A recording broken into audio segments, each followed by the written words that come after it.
Hello and welcome to the latest episode of the Silverfox Hustle podcast. This is episode number 59, by the way. And for those of you who've been watching and listening and supporting the podcast, and if you love the content as well as the guest featured on the show, please share the love with your friends and family. And speaking of guests, we do have a good one today, a great show on the podcast today. Now, she is the winner of numerous awards and medals in women's bodybuilding and women's physique competitions in Asia and at the world stage.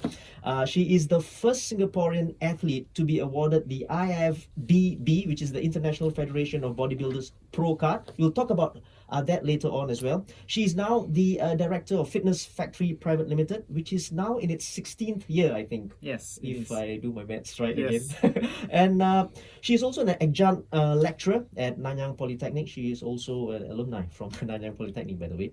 She wrote a book. She's an author of the book, and let me show you the book. I love this. The Skinny Sumo Wrestler, 7 Strategies for Effective Weight Loss. Absolutely brilliant. Welcome to the podcast, Joan Liew. My pleasure. It's very good to be here. Thanks for coming down. I think you are off from work for a while and then you're going back to work. I understand. yes, Now I am. let's warm up a little bit. We Okay. talk about this book, and thank you for giving me this book. It's nice, right? And it's called The Skinny Sumo Wrestler: 7 Easy to Follow Weight Loss Strategies. Tell Yes. me what inspired you to write a book. Well, writing a book itself has always been on my bucket list. So, it's one of my to-dos in my lifetime. And then I decided that it should be something which it can reach out to as many people as possible. Okay. And because I've been in the fitness industry Yeah. for all my life, and I think the topic on nutrition is a baseline. Okay. It's a very common question that almost everyone asks me. Yeah. What to eat to be healthy, or how do I lose weight? What should I eat? Right.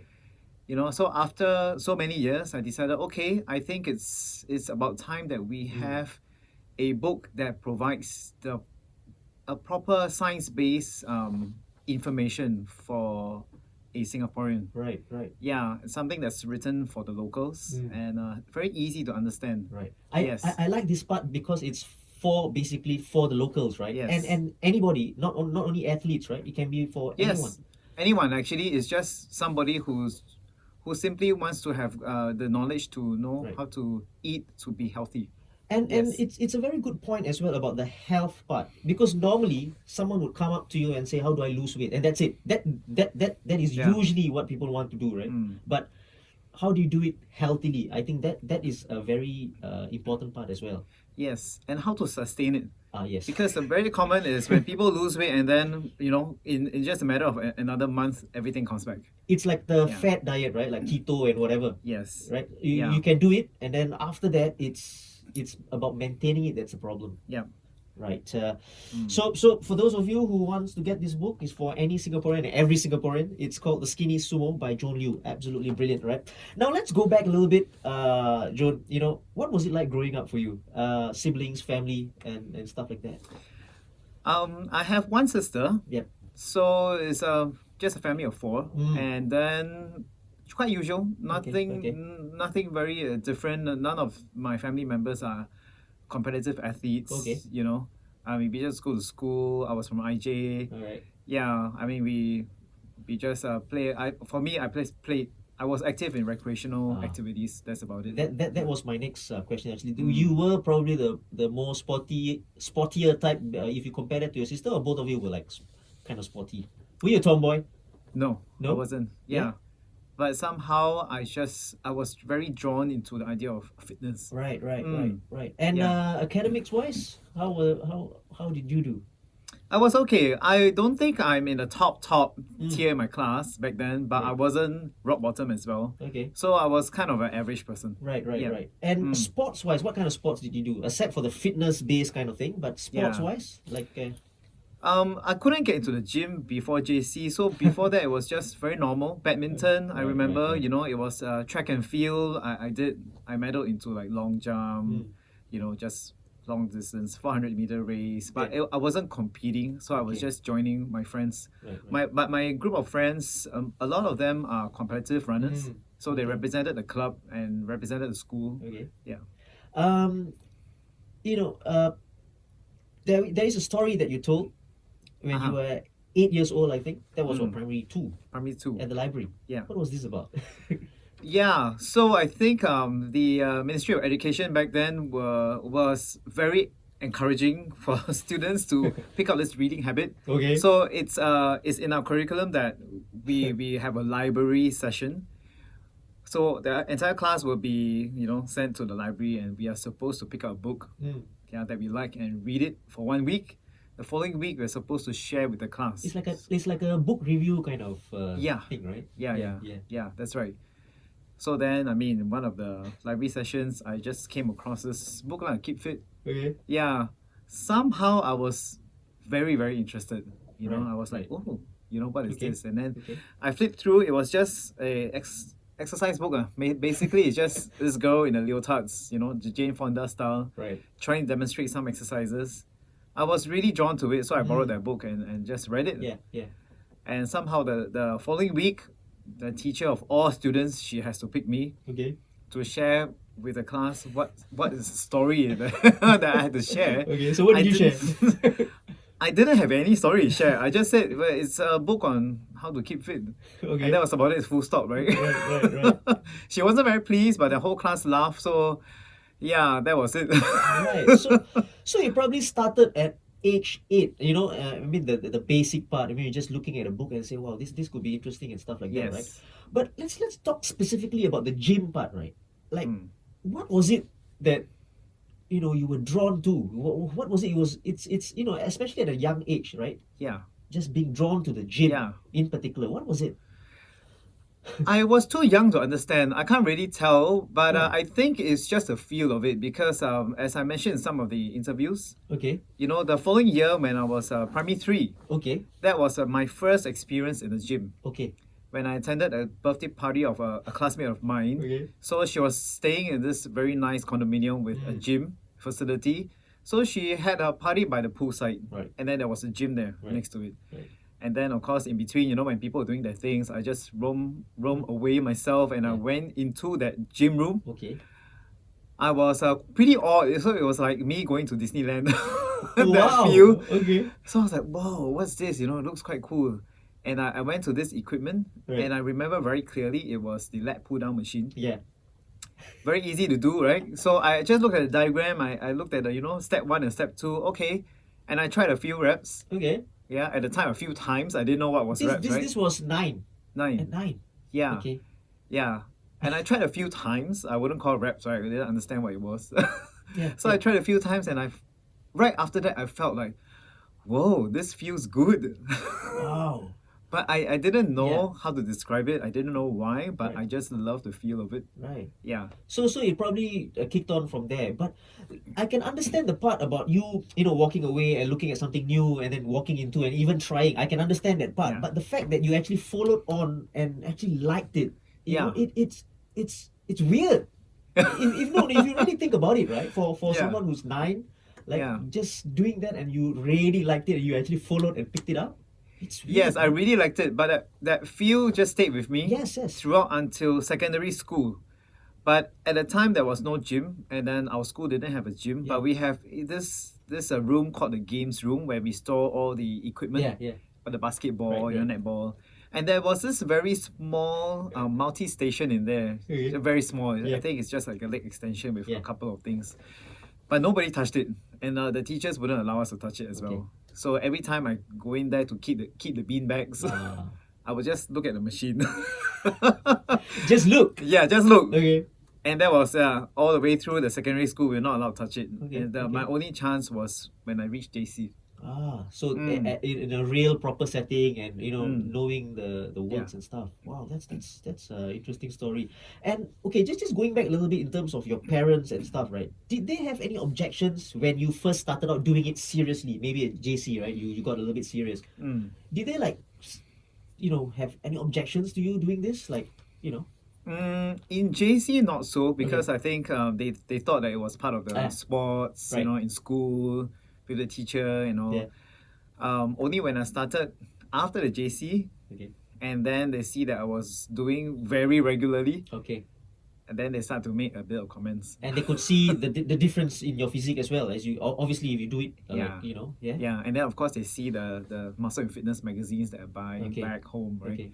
And then they start to comment a little bit. What were the kind of comments that you got from family and even friends, right? I'm sure. What were the kind of comments that you got? My parents just say that it's okay to just do this to keep fit. Yeah. And Yeah. but that's about it. Yeah. Don't do anything more Yeah. serious than this.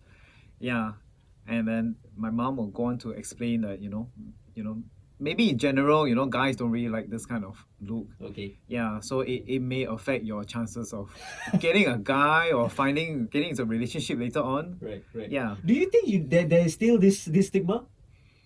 There's this still, Generally, it depends on the age of the person, but I Okay, think the okay. older generation maybe still have, but I think today, as we speak, this is getting very common. Yeah. Yeah, so Yeah. it's more widely accepted now True. in a local context. Yeah. True. So at JC, right? You joined. I know you joined CJC because of the gym. I'm sure. Yes. Right. Yeah. Because they had a wonderful gym there, Yeah. and you became a member there. What was the purpose of doing this? What was it? Aesthetics? Was it health? Was it? I don't know. What was the main purpose of you going to the gym? Probably every day, right? What was the main purpose and objective? At the very beginning, I just want to improve my body. Okay. I think, and I really love every time I hit the machine. Yeah. I just love that feel. Right. That feel that I experienced at 9. Mm. I still felt it at the time, and even till today. Yeah, of course, I can imagine, right? Yeah. So it wasn't very long after I started in JC that I picked up my first muscle and fitness magazine, Okay. where I saw a picture of a muscular girl on the Right. cover. Right. And when I first saw that instant, I said I want to compete. Wow. Okay. Yeah. Okay.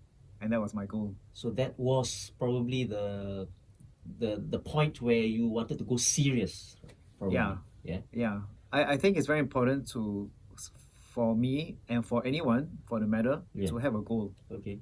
in anything. Right. Yeah.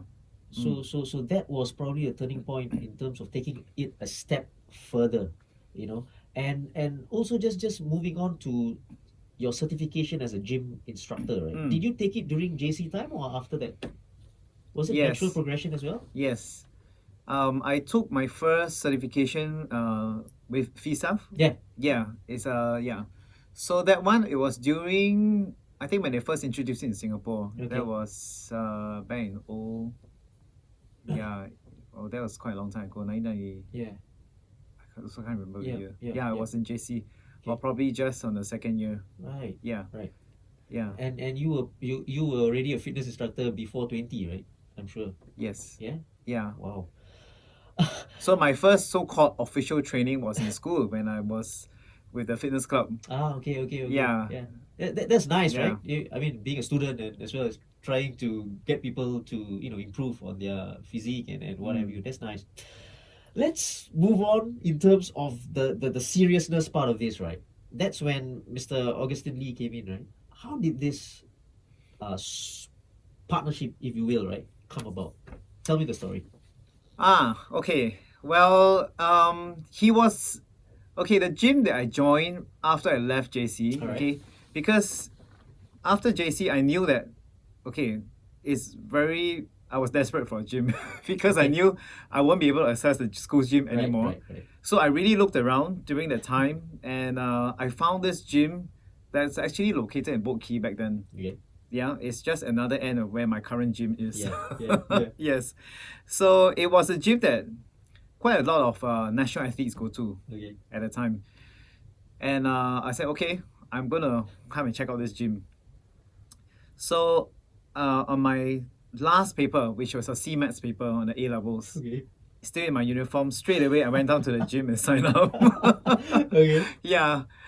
And I signed up there was when I started going Yeah, every day. And I was training for a while, a couple of months after that. I was very regular, like almost every day I went down. Yeah. And I wasn't seeing very much results. Why? Because, I mean, I was just looking very toned, and somebody someone from the gym has given me some advice Right. back then, Right.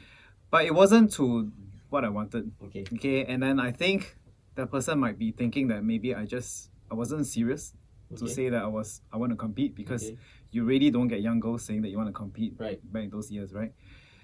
So I was just looking very slim. I was becoming like a bikini girl, Right. which I really do not want. Okay. You know, Okay. it's like I want to see muscles. Right. Yeah.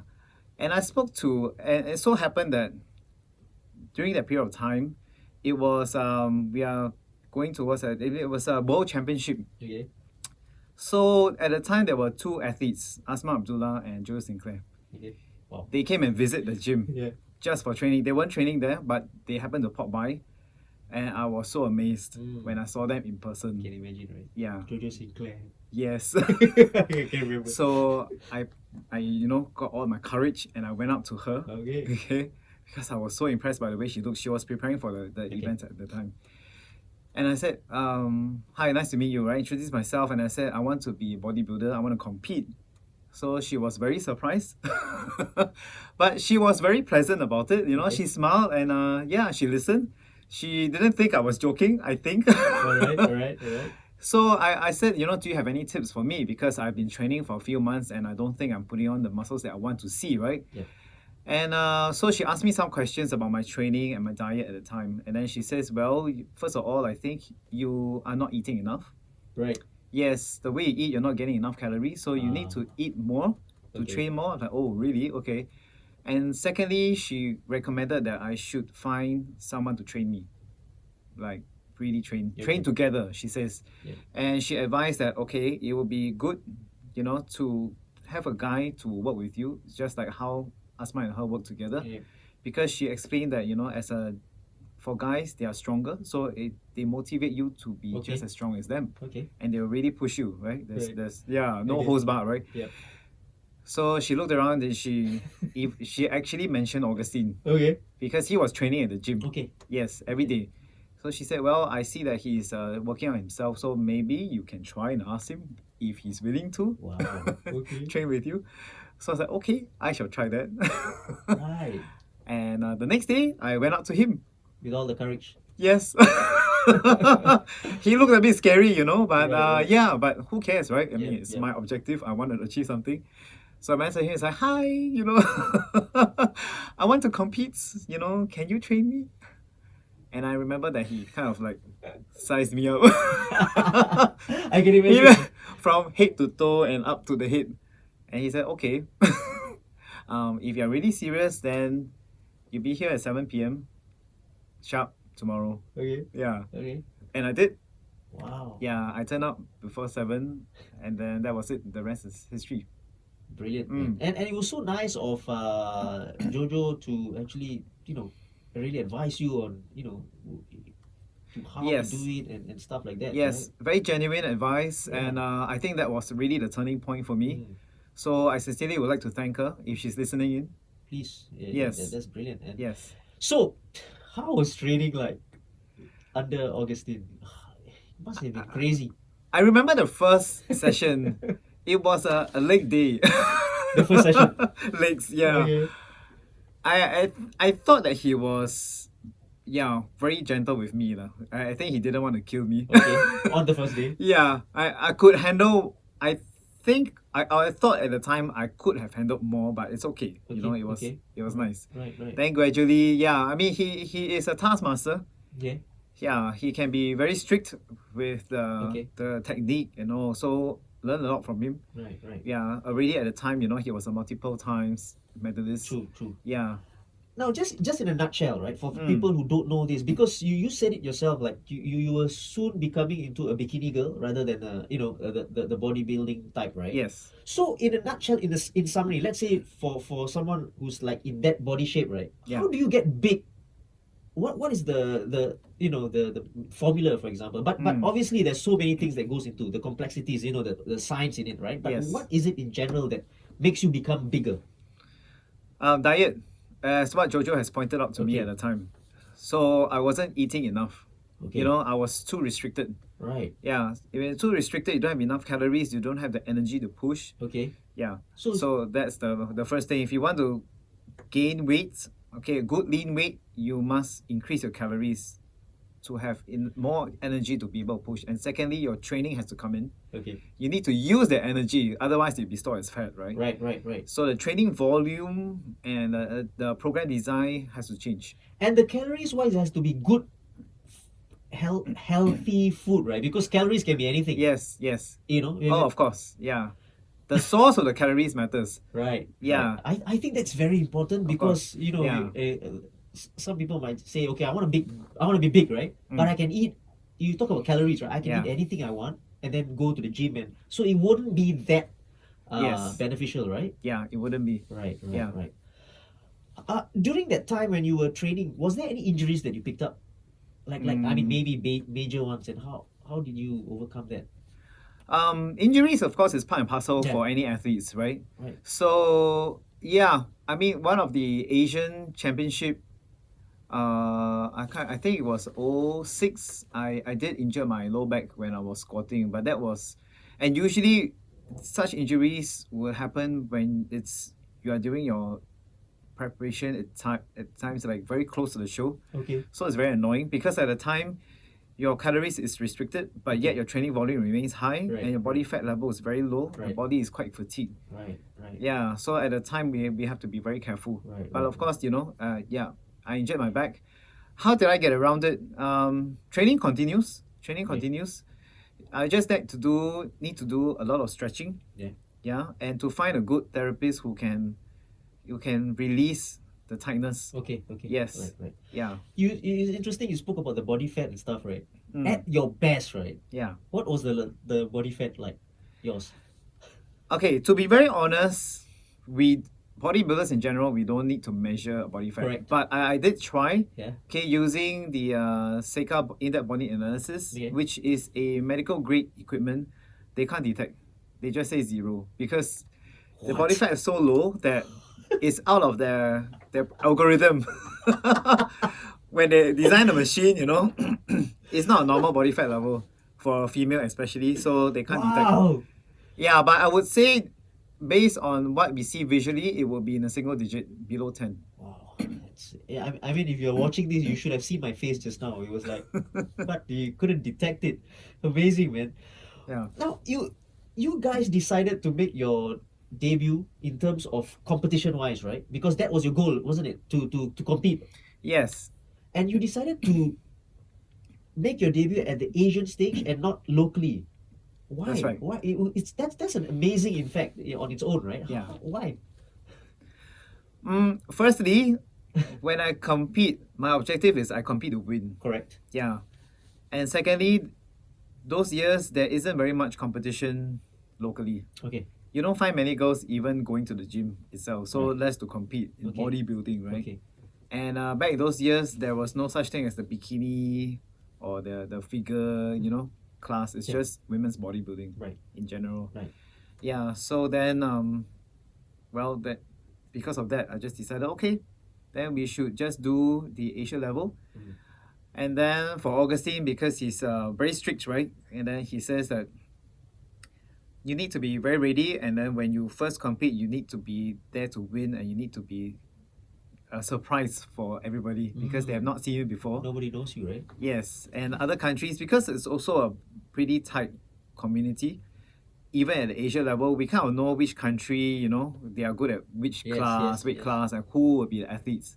So I would be a new face to Right. the rest of the regional countries, and Right. he thinks that it's a good strategy to just present myself, Just unleash, not present. Just unleash Joan Liew on the yeah, Asian and stage, to right? and for Singapore to put up the trump card there. Wow. Yeah. And it worked.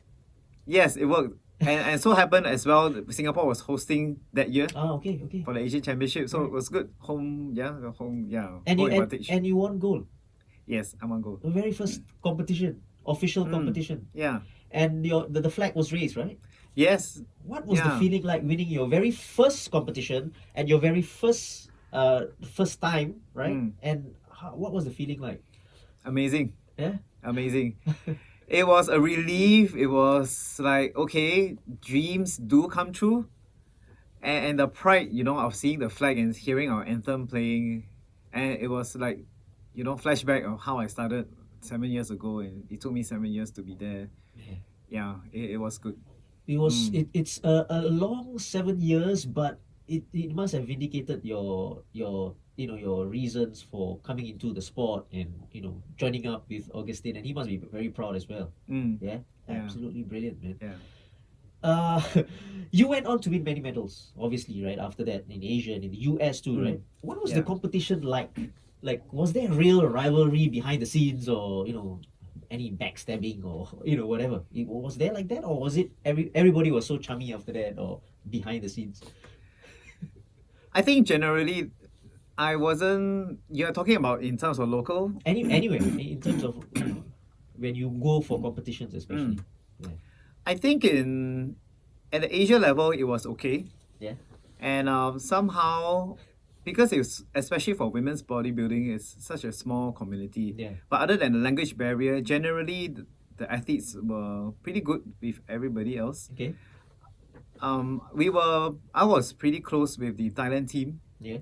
And when I was doing, I did an event in Spain. There was a world championship. They were the only other countries that I was familiar with that was there at the Asia level. Right. So it was the same usual few athletes. Yeah. And we had quite good fun because I was there alone, and other than just the team manager, Right. who was busy most of the time. Yeah. So I think I was on my own most of the time, and there wasn't anybody to help. So the Thailand team was very helpful. They allow me to join them, and they allow me to share some of my food. Yeah. Yeah. So backstabbing, no. But in the US level, I guess I don't spend enough time there to really know them. Okay. So whenever I go there, I mean, generally people there are nice. Okay. Yeah. Great. Mm. You won many medals, and besides your very first medal, right? I'm sure that is probably one of the most memorable ones, if not the most, right? What, apart from that, which is the most memorable one that you won and you felt that this is I know I have faced so many challenges to get that one, and why? I think it would be the Arnold's. Okay. Right. Yeah. Right. Because the Arnold's is the world's most prestigious Right. amateur competition it's just amazing. I remember going there the very first year because I went to the Arnold's just as a spectator to watch. Okay. Just to have a sense of the level of competition, Right. to prepare myself Right. for that stage.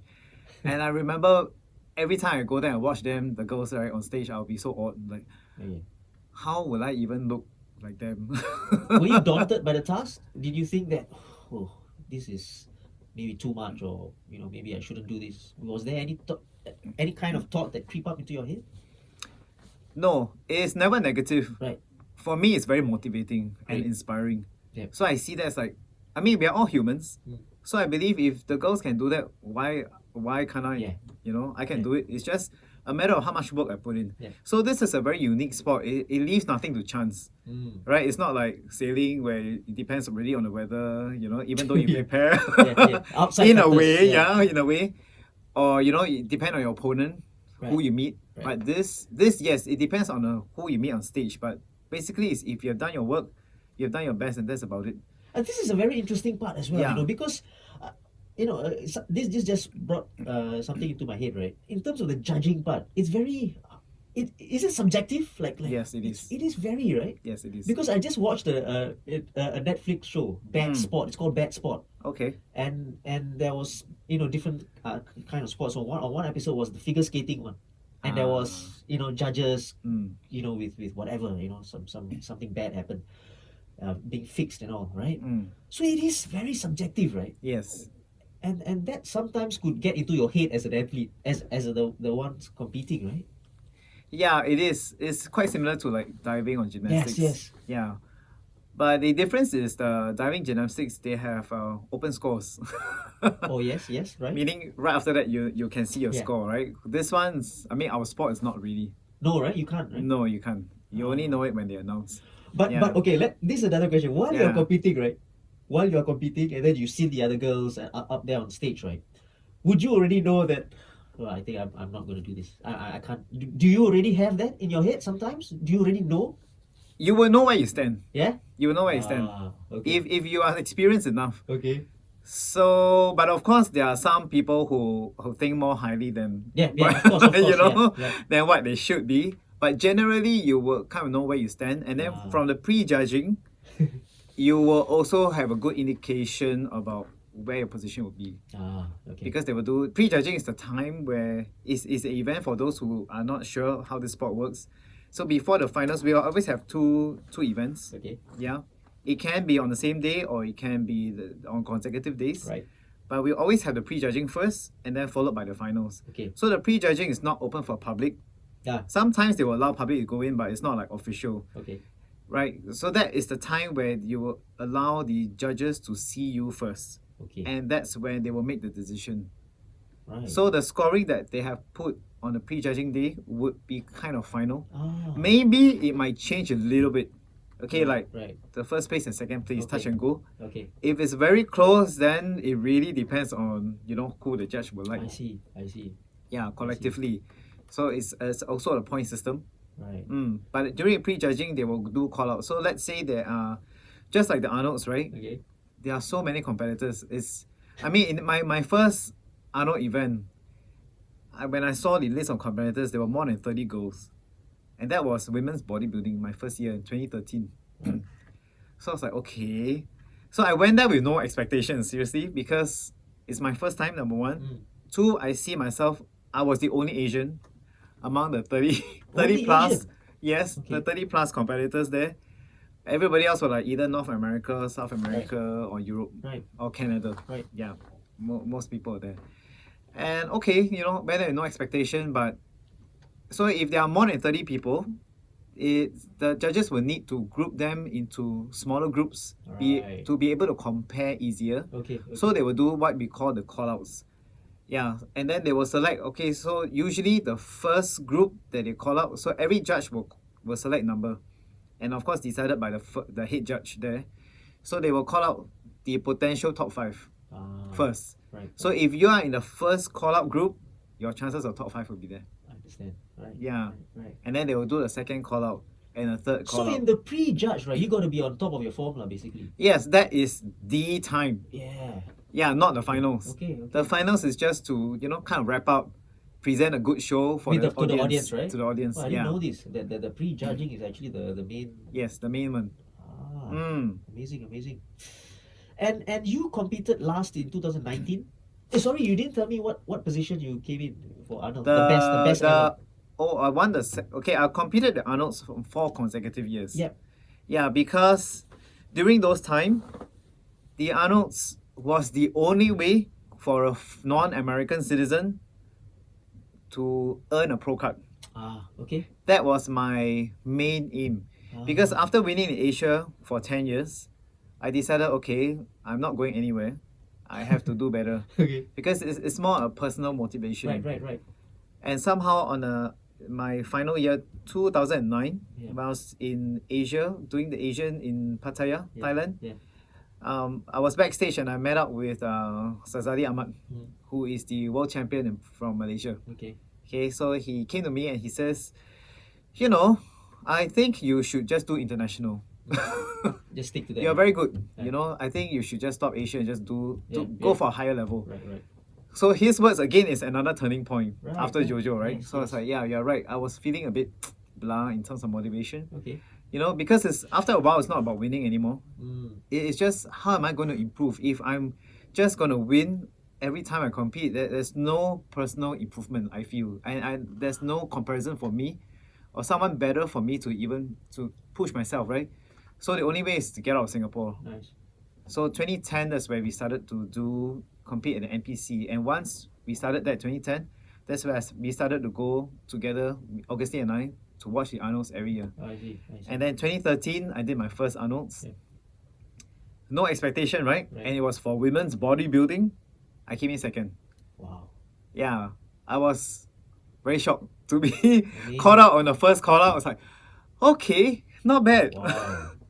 And top 5, I was happy already. And then when they announced that I was second place, like, whoa, this is much better than I expected. Yes. Yeah.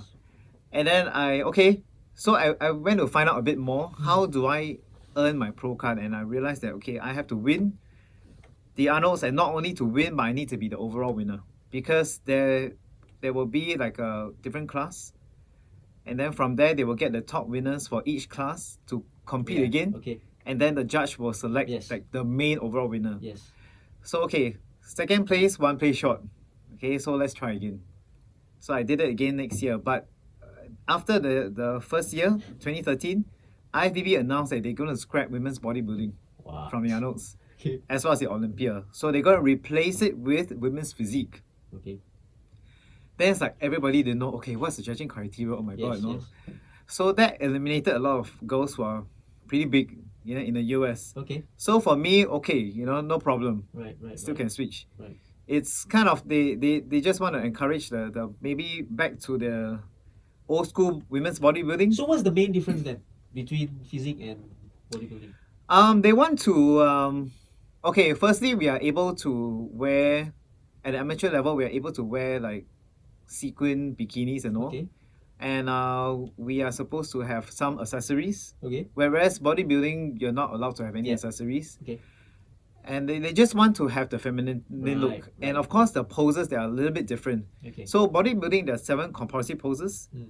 For with physique, there's only 5. Right. Right. Okay. Yeah. Okay. So they eliminated the lat spread. I see. Yeah, which Okay. I think they probably deem it as not too feminine or no need for women to do I that. see. I see. Yeah.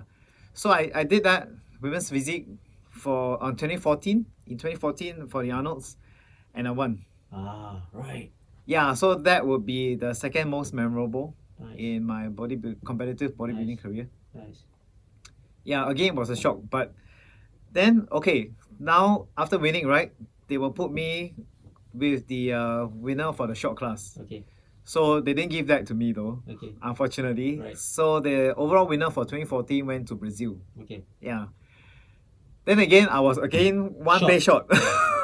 Yes. Yes. So like, damn, okay, what am I going to do? I have no other choice but to continue. Okay. So I did it again. And again, okay, two other years I made it all top 5 though, Okay. as a Singaporean. Yep, I, yep, I yep. being the only Asian. Okay, but I didn't even get like first place. So the third and fourth time, I think I got third place and then fourth place or Okay. something like that. Yeah. Okay. So okay, what should I do now? You know, of course it's very discouraging. Yeah. I was frustrated because it's really a lot of work to do the Arnolds. It's just, yeah, the demands were very high because it's such a high level competition. And the travel every year and the amount of money I had to spend. Yeah. Every single cent was from me and my own savings. Okay. Okay, there's no support funding given. Okay. Zero. Yep. Zero. Yes, everything, including airfare, accommodation. I have to be there in the US for at least 2 weeks. So it's a lot of money. Then so happened in 2016, the Arnolds announced that they are going to hold a event in Asia. Right. Yeah, for the first time. Okay. And that will be in Hong Kong. Okay. So when I heard that, I said, okay, I'm going for that. Yeah. So in March, I did the Columbus one, and then in August, I continued with the Arnolds, and I won the Asia. Wow. So that would be my second Arnolds win. So the criteria was, it's either that you're overall in one show, Yep. Yep. or you win the Arnolds twice, you will right. earn. I see. So after 2016, that sealed the deal. So Yeah. you got your IFBB Pro card finally, Yes. and what it means to you as the first Singaporean to do so. I think you'll probably be the only one for the next I don't know how many years.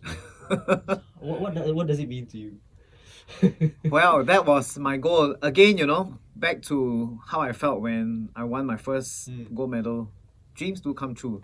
Yeah. You know, and it's just a matter of time. Right. And you can achieve what you aim to as long as you put your mind to it. Yeah. And that's true. You know, you hear it from a lot of motivational speakers or what, right? But it is true. You know, it happened to me twice. Yeah.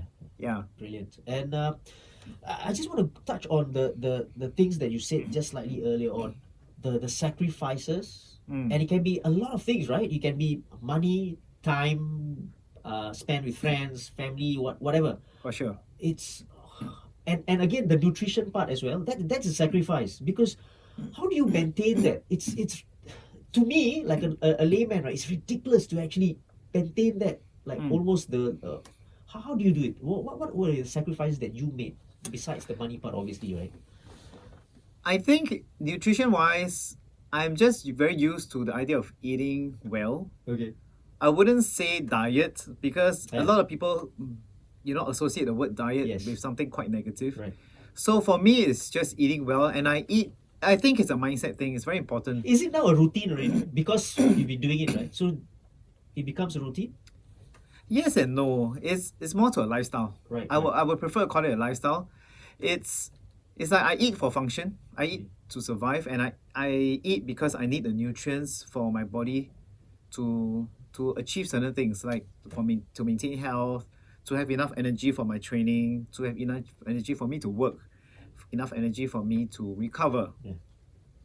Yeah, generally just feeling good because your body will really positively respond to a very well eating plan or eating habit, I will call it.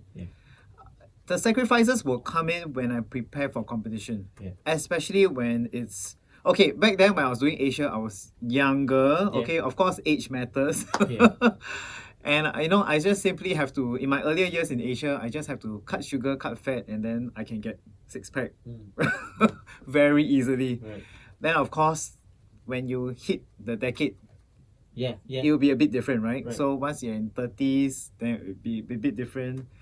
So when I was starting to compete in the US, okay, and of course because it's such a high level, it's a complete difference.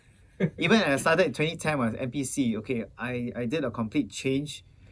So it was a very structured eating plan just to prepare for one event. Throughout the year? No, just to prepare for one And event. how long would that be? 20 weeks. Okay. That's almost like half a year. Right. Yeah. Right. So Yes. you prepare to give up half a year. Yeah. Meaning you need to follow a very structured eating plan, and that means to measure everything you eat and stick to the plan. No, for me, there's no deviation. So I have a lot of people ask me, do you have cheat days? Well, firstly, I don't believe there's such a thing called a cheat day because I'm not married to my food. Okay, it's just maybe a more relaxed day, but when I'm preparing for a show, my mind is 100% focused. I do not deviate. Because once I deviate, I don't know what works and what don't. So I will follow the same plan for a week, exactly as what I intend to, and then I'll review.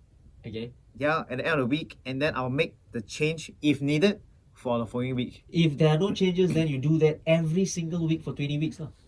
No, that's not possible because you do need to change. Okay. You probably won't change in the first 2 to 3 weeks. Okay, closer And then to the you yeah, will okay. modify on the 4th week. Then when it comes closer to the show, every week might change. And even certain in the middle of the week, you might change a little bit. It all depends on how the body responds. So as bodybuilders, I think no other athletes will be just in tune with our own bodies than bodybuilders. We are so... What works and what doesn't, right? We really know our bodies very well. We don't even need to measure our body fat, right? You just need to feel our energy, how we respond, and then we know how to tweak our nutrition in such a way that it works. But that is the sacrifice that I was talking about as well, right? That is a sacrifice. That will be the biggest sacrifice, especially for those people who really values meeting friends, eating out, so you can forget about it for the 20 weeks. And worst case, because the Arnold's Columbus is held, or okay, this few years they will have changed because of COVID, but it has always been held in March every year. So that would mean my preparation will start in December or November. So I would miss Christmas, I would miss New Year, I would miss Chinese when New you Year. say miss, right?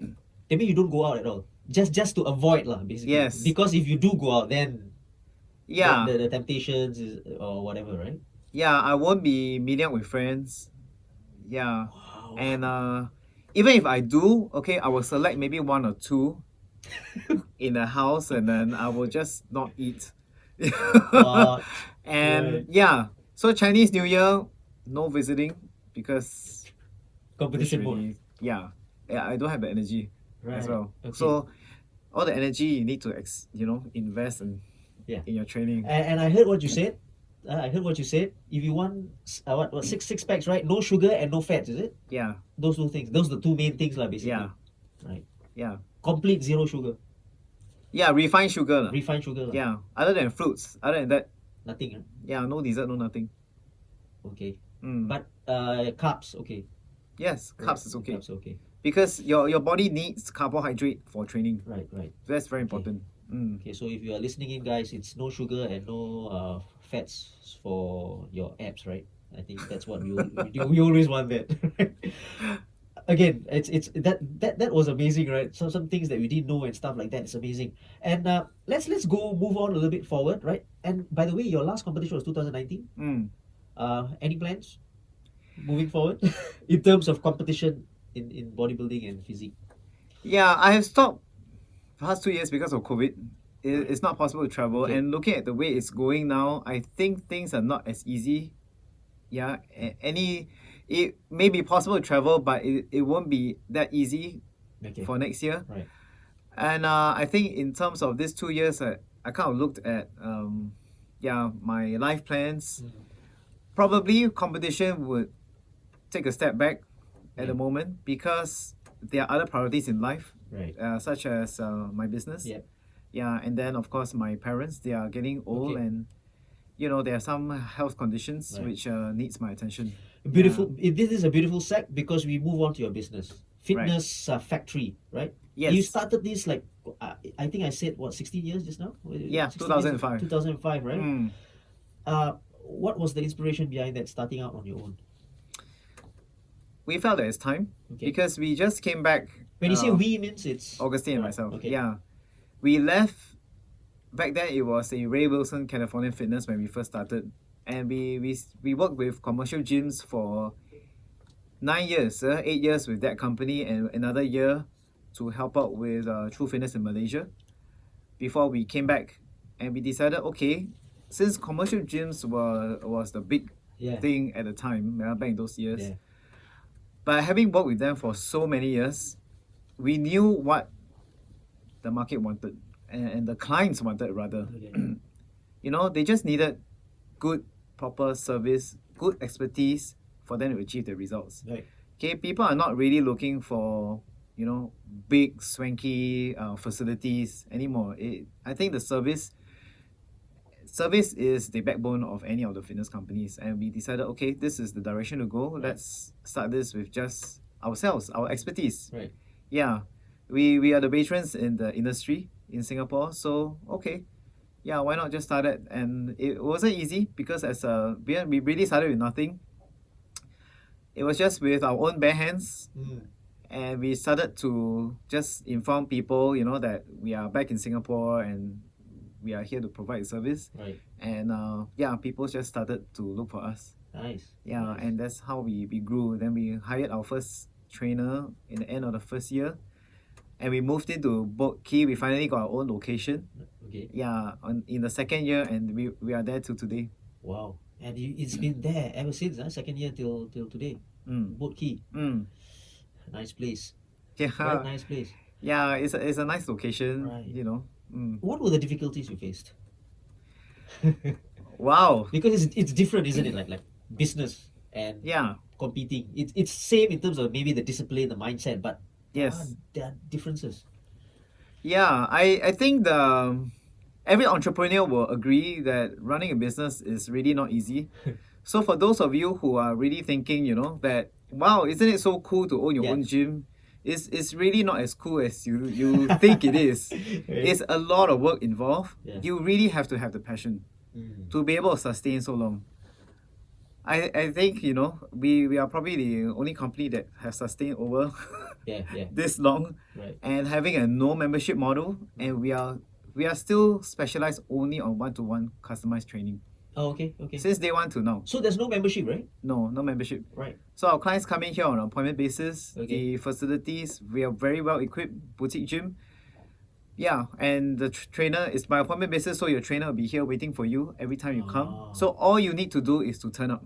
That's it. And Leave the and rest to pay us. per session, basically, right? Do they- People pay by package. It's a Okay. program, Right, so right. that we are able to plan. Okay, how many weeks that you're committed, right? And then we will plan accordingly. Depends on what the objective is. Yes. So every client will be different. Right. Yeah, and everybody has various. We do serve a good number. Majority of our clients have some form of medical condition. Ah. Yeah. Okay. So all these we service very delicate cases as well. Nice. Mm. Nice. And age-wise, what's the oldest person you have in your gym?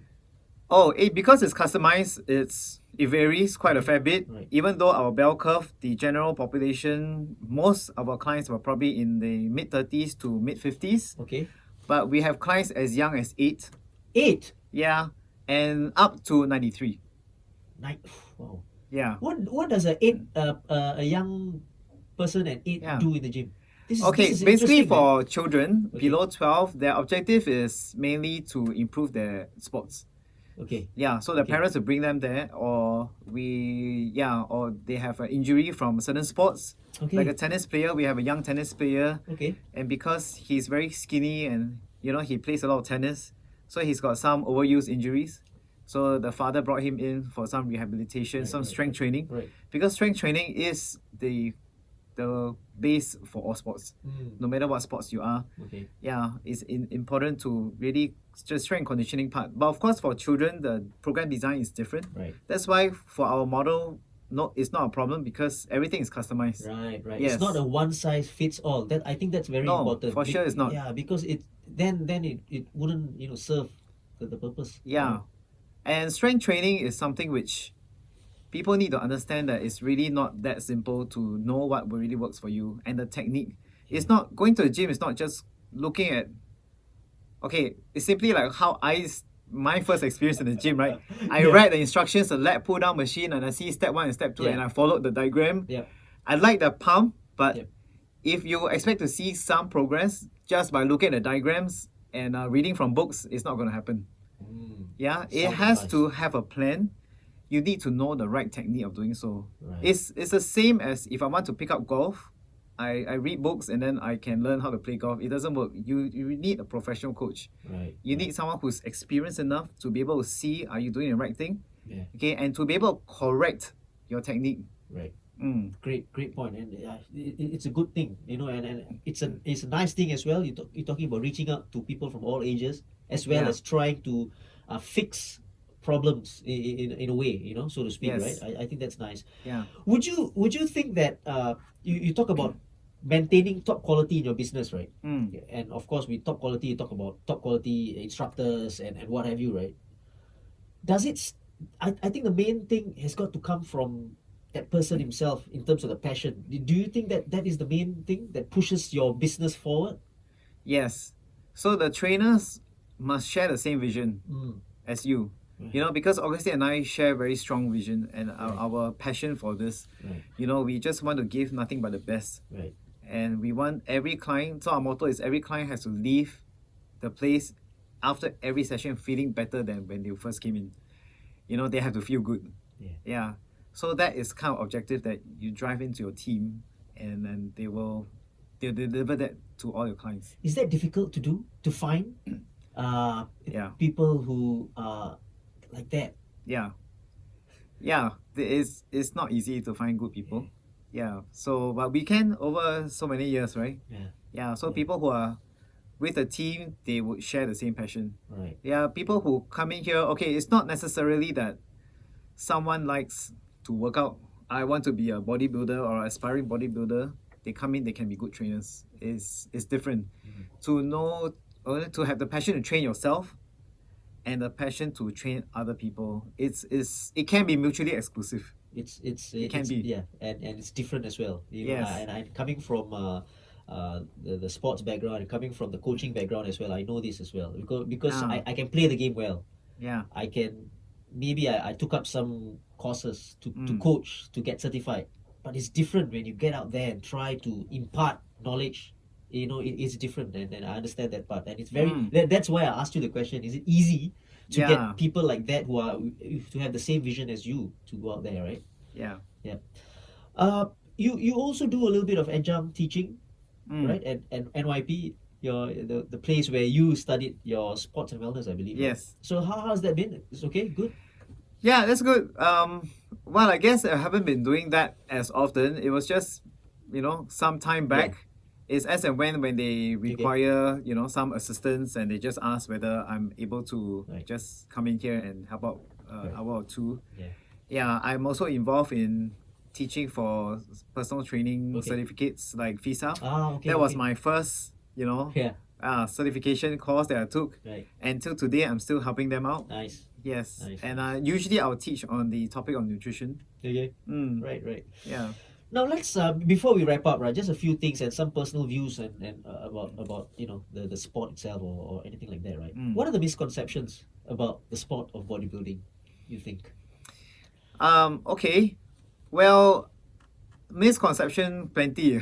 But back in the earlier years, I think a common question that we faced was like, "Oh, you're bodybuilder, so how many eggs do you take a day?" Good question. So how many eggs do you take per day? Bodybuilding is not about eggs. We consume eggs for its protein content. Okay, now a whole egg, for those of you who want to know, Nice. whole egg is actually a perfect protein food. It has complete amino acids that your body requires. Okay. Okay, the only thing is the egg yolks that you must be a bit more careful in the total intake. So it depends on your current health level and your goals will determine how much of the egg yolk you should be eating. Okay. But in general, I think a healthy individual who's very active, one egg yolk a day, that's fine. So when you say the yolk, right, it's got to do with the cholesterol, isn't it? And the saturated fats Okay. as well. Right. Yeah. So Yeah. if somebody is not maybe physically fit or maybe have I don't know, a heart problem or whatever, right? So you can take the eggs but without the yolk? Yeah, depends on the level. Right. If you are just having a little bit of high blood pressure, Yeah. a little bit, or you're just a little bit overweight but no major health condition, maybe about 2 to 3 egg yolks in a week is fine. There's no limit to egg whites though, because egg white is just pure protein Yep. and it's fat free. Right. So it depends on how much protein requirements that you require Right. for that particular meal or over in that day will determine how much egg whites that you would Okay. be able to consume. Okay. But generally, yes, bodybuilding is not about eggs. It's just because of the protein. We do consume or get our protein sources from other sources like chicken, Okay. chicken breast, or the lean cuts of the meats, Right. fish. Right. Yeah. Other misconceptions apart from eggs? Well, other misconception would be female bodybuilding. That's very common, right? Right. Yeah, when you do bodybuilding, it will make you less feminine, which is not true. I think I've proven that everybody wrong. Yep. With that, and that was one of my very strong motivation back then when I first started, because I knew this is not right. Okay, to say women bodybuilders are not feminine, I will prove everybody wrong. Nice. And I did. Beautiful. Now, quick fire round. Right, I've got a couple of questions. Easy peasy for you. Just Sure. right from your head, right? Yeah. Number one, your favorite muscle man and muscle woman ever. Muscle man. Hmm. Well, muscle woman. Okay, To okay. begin will be Linda Marie. Okay. She's the former Miss Olympia. I met her in person once in 2019. She Nice. was there, at the meeting the athletes. Okay. She's an amazing lady. Yeah, very nice, very humble. Nice. Nice. Which I think is a very important trait for anyone. The humility. Nice. No matter how successful you think you have achieved, but I think it's very important to remain humble. Beautiful. Yeah, muscle man. Yeah. Well, I think till today I still respect what Augustine did. Brilliant. Why not, man? Yeah. He has he has put in really a lot of effort. Great. Yes. Great. Hard life. But Nice. yes, I respect for what he did. Beautiful. Now, your favorite unhealthy food. Do you consider chocolate ice cream as unhealthy? Yeah, why not? If it is, yeah. Chocolate ice cream? Chocolate ice cream. Yeah, or the molten chocolate cake. Yeah. Okay. Yeah. Okay, nice. Yeah. Your pet peeve in the gym. People who don't rack back the weights. I love that as well. And Yeah. for me, there's one more. People who just bang the weights down. Yes. That one, Yeah. really. Yeah, really. Your favorite music genre, easy one. Hip hop. Hip hop. Mm. Nice. Mm. Biggest disappointment in your career. Oh. Competition? I didn't win the overall in the in the 2014, right? Okay. That was a major disappointment. Right. This could be related, but maybe you could give another answer. Your biggest regret, maybe in your life, something you could have done, didn't do. I don't know. Well, that's a good question. Biggest regret. Okay, for not being able to say thank you to Jojo personally. Nice. Yes. Biggest achievement? For being the first Singaporean to win IFBB Pro card. Brilliant. Your biggest influence in your career besides Augustine? I would say it's Jojo. Jojo, nice. Yes. Now, if you were to meet someone, who would that be? Someone who is probably dead or alive, it doesn't matter, but someone who you haven't met before. Steve Jobs. Steve Jobs. Why? Why? That's a good one. Yes. Yeah.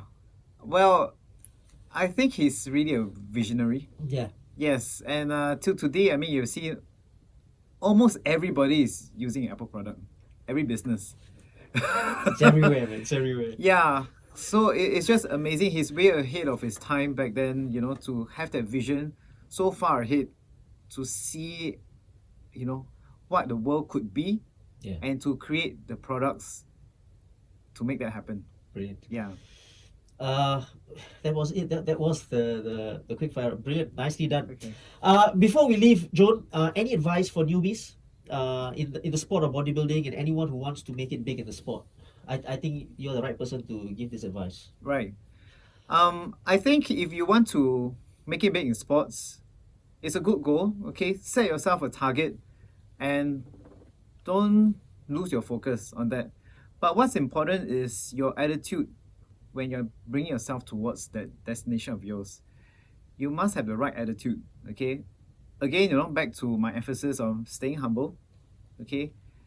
Being open to learn, because and to understand also who you're listening to, who you're hearing from, and trusting the advice from the right people.